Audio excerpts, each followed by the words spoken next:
Oh, looky here. Before I start that thought, this got my attention. Remember Vic in NoCal, post Smack-Off said, I'm not going to be one of those guys that comes around once a year. I'm not going to be one of those guys who shows up the day of the Smack-Off and never again. In fact, I'm going to make it a point to start coming around a lot more often. And if I'm not mistaken, I thought that he said it would be like the second Wednesday of every month. Maybe. Give or take, depending on what he feels like. But here he is, true to his word, Vic in NoCal. What's up, Broadway? Rome, I am a man of my word. Clones, this is the first stop in a 12-city, year-long nationwide tour, culminating in the grand finale a year from now, when I land my second Smack-Off title and a six-figure offer to become the newest member of the XR4TI. But, Rome, we can talk about that later.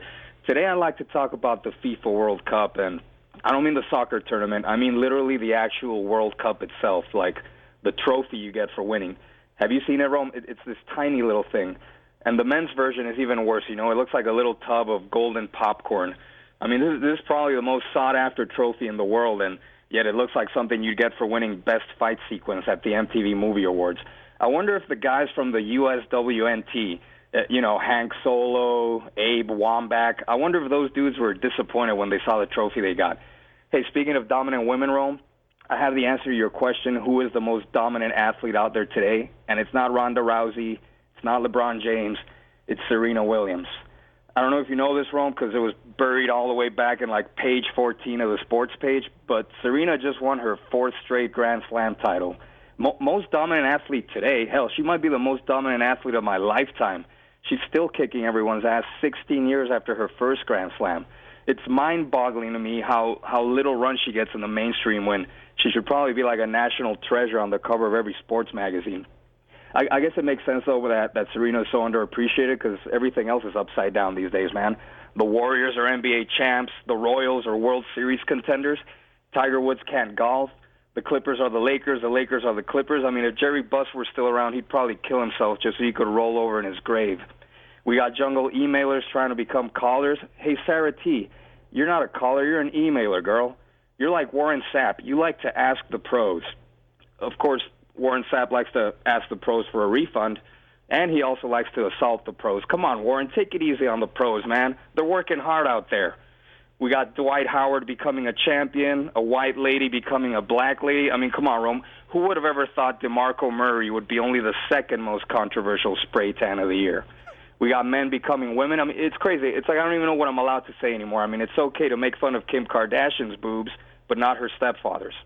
Of course, there is one constant we can always count on, Rome, and that's NFLers getting into trouble. You know, I'm not really surprised Donovan McNabb might have a drinking problem.